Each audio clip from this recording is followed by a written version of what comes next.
So yeah, so how old were you when you first realized that this could be like kind of like a career path, or like this is something more serious? It's not just a hobby. Like 14, 15, I started, I started taking it very serious. And I do so much shit like motherfuckers don't know about, like that behind the scenes. So I had like so much on my plate. I had to get my team together. Like I can't do everything by myself. You feel me? So it's like when we got a little older, we started to get our team a little stronger. You feel me? So a lot of shit started just going on, like start piecing together and shit. A lot of missing parts of the puzzle start piecing together. So shit, we just kept it going. I got serious, like I started seeing like 100,000 views. I dropped a few songs on YouTube and shit. Like back then, like if you see 10,000 views, like you was lit. You know, before all niggas was doing millions of views and shit. Like we weren't really one of those rappers. So I was doing that though. I was doing like 50 to 100,000. Just by myself, no label, no, just in the streets. And like I told you, I was pushing mixtapes out in the streets, so that was just like a street buzz. I had to do something with it. I couldn't just let it sit there. So then with the team coming together, it just made it even better.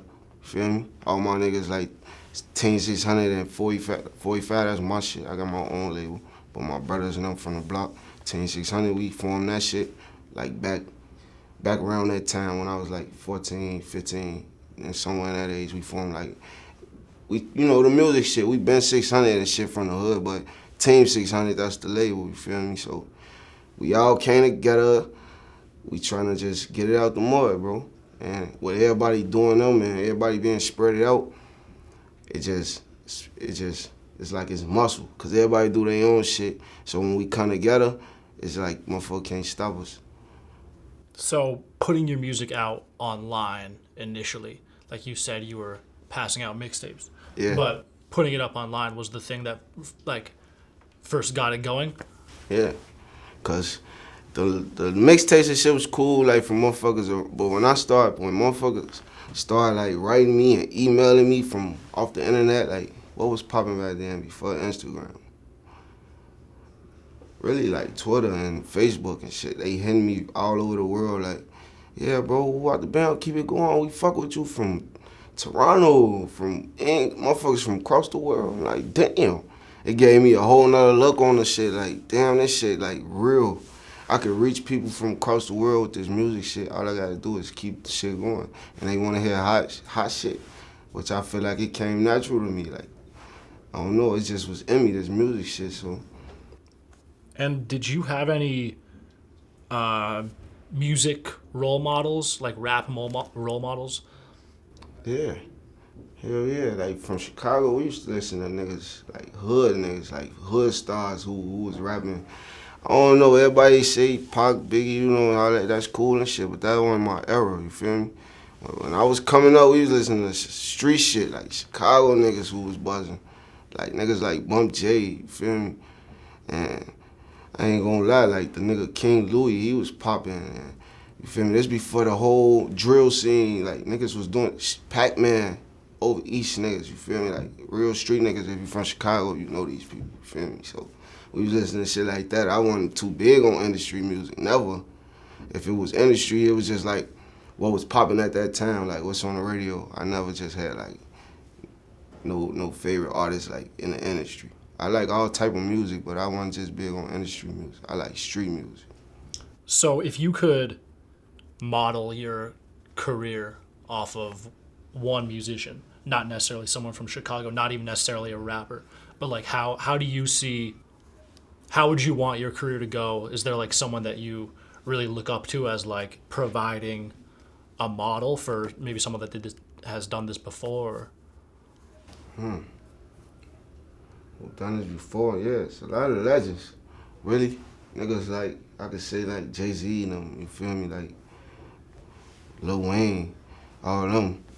Like they gotta be in that bracket as far as looking up to, cause I don't really see nobody. I don't really look up to niggas. I feel like I'm one of the best, especially where I'm coming from. I don't feel like nobody fucking with me, so. Period. So you worked with Chief Keef. Yeah. How did that come together? I knew Sosa since I was a shorty. We grew up together. We down there, man, that's my boy. We used to, you feel me?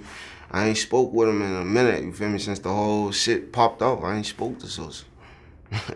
And so have you made, because you worked together on the Hustle Hard remix, right? Yeah, we had like shit before that. That's just what hit the platforms first. That's just what went viral first. We got like 1 million songs, old shit. MySpace, when MySpace was popping, man, Sosa used to have like whole mixtapes on that shit. You could put like 10 songs up there. We had our own page and shit. We was going crazy. He was doing his own thing. Like I said, he was like from 64th King Drive. Back then, I used to stay on like 80th and King Drive, right by 79th King Drive.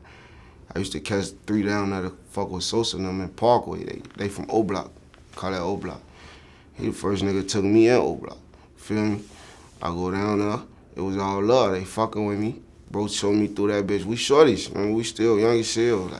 Like I said, like 12, 13 around this time. Before that, probably. I slide down there, fucking with bro, then we link up, we do some music. That shit sounded crazy. And the quality wasn't even good, because that's so long ago, we thinking it sounds so good, though, but the quality used to be like ass on some real shit. Like, now that I hear that shit today, it'd be funny to me. But we was in the process of trying to get a whole mixtape pushed out, like, way back then. We did the Hustle Hard shit, and right after the Hustle Hard shit, he had dropped his some shit called Bang, like his first smash, and he was going with that shit. Like the whole city ate that shit up. He just shot off, took off. First nigga like I seen it happen in my face, cause man, we like this. You feel me? Like we shoulder to shoulder. We in the same hood, all that shit.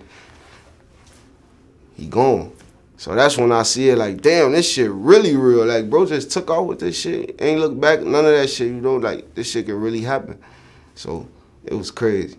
Well, Ever since Sosa took off, it's like the whole city been trying to do this shit. yeah, so I was going to ask you next, what do you think he's done overall for the city of Chicago, or Chicago's music scene? He put a spotlight on it. If I can't say he did shit, he did that. You feel me? I could say niggas know me because of him. You feel me?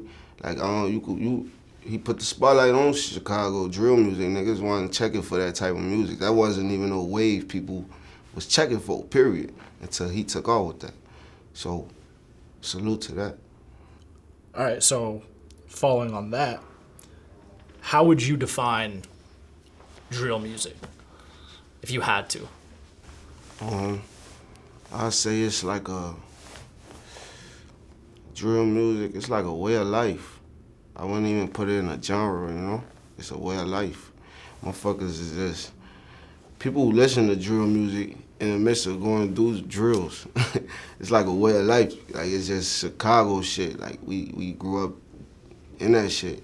So to understand that shit, so some people be feeling drill music better than like real music, like hip hop. I wouldn't label drill music like real music, cause that's not, you feel me? Like, I love it, don't get me wrong, that shit in me. I've been doing drill music since I started, but I be in all type of lanes, you feel me? So you can't limit yourself to drill music. You're not gonna make it that far with drill music, you feel me? So do you consider yourself a drill rapper now, or did you at one point? Yeah, I did. I can still say I'm partially, but I can hop in different lanes. That's what separates me from a lot of motherfuckers. Niggas can't do what I do. They can't get on no beat with the tempo slowed down and still make a song that sound nice. You feel me? Niggas can't even put words together right if it ain't about no drill music. So if you stuck in that lane, it's gonna be real hard for you. I could just say that. I love drill music though. That shit in me. It ain't on me.